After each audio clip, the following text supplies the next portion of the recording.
ಎಲ್ಲರಿಗೂ ನಮಸ್ತೆ. ನಾನು ಬೆಳಕು ಹರೀಶ್. ಅಂತಾರಾಷ್ಟ್ರೀಯ ಪ್ರಚಲಿತ ಘಟನೆಗೆ ಸಂಬಂಧಪಟ್ಟಂತೆ ಸೌದಿ ಅರೇಬಿಯಾದ ದೊರೆ ಮೊಹಮ್ಮದ್ ಸುಲ್ತಾನ್ ಮತ್ತೆ ಪಾಕಿಸ್ತಾನದ ಪ್ರಧಾನಿಯಾಗಿರ್ತಕ್ಕಂಥ ಶರೀಫ್ ಅವರು ಪರಸ್ಪರ ರಕ್ಷಣಾ ಒಂದು ಒಪ್ಪಂದವನ್ನು ಮಾಡಿಕೊಂಡಿದ್ದಾರೆ. ಇಷ್ಟಕ್ಕೂ ತೈಲದಲ್ಲಿ ಶ್ರೀಮಂತವಾಗಿರ್ತಕ್ಕಂಥ ಸೌದಿ ಅರೇಬಿಯಾ ದೇಶ ಬಡ ರಾಷ್ಟ್ರವಾಗಿರ್ತಕ್ಕಂಥ ಪಾಕಿಸ್ತಾನದೊಂದಿಗೆ ರಕ್ಷಣಾತ್ಮಕ ಒಪ್ಪಂದವನ್ನು ಮಾಡಿಕೊಳ್ಳೋದಕ್ಕೆ ಮೂಲ ಕಾರಣಗಳು ಏನು ಅಂತಂದ್ರೆ, ಮೊದಲನೇ ಕಾರಣ ಇಸ್ರೇಲ್ ದೇಶ ಕಳೆದ ಪಶ್ಚಿಮ ಏಷ್ಯಾ ದೇಶಗಳ ಮೇಲೆ 6 ಇಸ್ಲಾಮಿಕ್ ದೇಶಗಳ ಮೇಲೆ ಸತತವಾಗಿ ದಾಳಿಯನ್ನು ಮಾಡ್ತಾ ಇದೆ.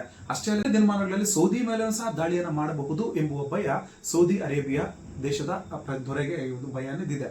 ಇನ್ನ ಎರಡನೇದೇನು ಅಂದ್ರೆ, ಇಸ್ಲಾಮಿಕ್ ರಾಷ್ಟ್ರಗಳಲ್ಲೇ ಅಣ್ವಸ್ತ್ರವನ್ನು ಹೊಂದಿರತಕ್ಕಂಥ ದೇಶ ಯಾವುದಾದ್ರೂ ಇದೆ ಅಂದ್ರೆ ಅದು ಪಾಕಿಸ್ತಾನ ಮಾತ್ರ. ಹಾಗಾಗಿ ಪಾಕಿಸ್ತಾನದೊಂದಿಗೆ ಏನ್ ಮಾಡಿದೆ, ಸೌದಿ ಅರೇಬಿಯಾ ಒಪ್ಪಂದವನ್ನು ಮಾಡಿಕೊಂಡಿದೆ. ಇನ್ನು ಮುಖ್ಯವಾಗಿರ್ತಕ್ಕಂಥ ಮೂರನೇ ಕಾರಣ ಏನು ಅಂದ್ರೆ, ಇಷ್ಟಿನ ದಿನಗಳವರೆಗೂ ಸಹ ಸೌದಿ ಅರೇಬಿಯಾ ತೈಲವನ್ನ ಅಮೆರಿಕಾಗೆ ರಫ್ತನ್ನ ಮಾಡ್ತಿತ್ತು. ಅಮೆರಿಕ ದೇಶದಿಂದ ಶಸ್ತ್ರಾಸ್ತ್ರಗಳನ್ನ ಆಮದಾಗಿ ಮಾಡ್ಕೊಳ್ತಾ ಇತ್ತು.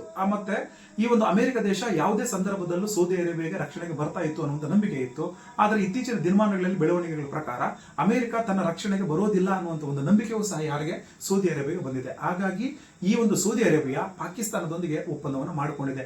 ಅಷ್ಟೇ ಅಲ್ಲದೆ ಈ ಒಂದು ಒಪ್ಪಂದವು ಪರಸ್ಪರ ದಾಳಿಯ ಆದಾಗ ಒಬ್ಬರಿಗೊಬ್ಬರು ಏನ್ ಮಾಡಬೇಕು, ರಕ್ಷಣೆ ಕೊಡಬೇಕು ಅನ್ನುವಂಥ ಮತ್ತೊಂದು ನ್ಯಾಟೋ ಸಂಘಟನೆಗೆ ದಾರಿ ಮಾಡಿಕೊಡುತ್ತೆ ಅನ್ನುವಂಥ ಭಯ ಎಲ್ಲ ಅಂತಾರಾಷ್ಟ್ರೀಯ ಮಟ್ಟದಲ್ಲಿ ಚರ್ಚೆ ಆಗ್ತಿದೆ.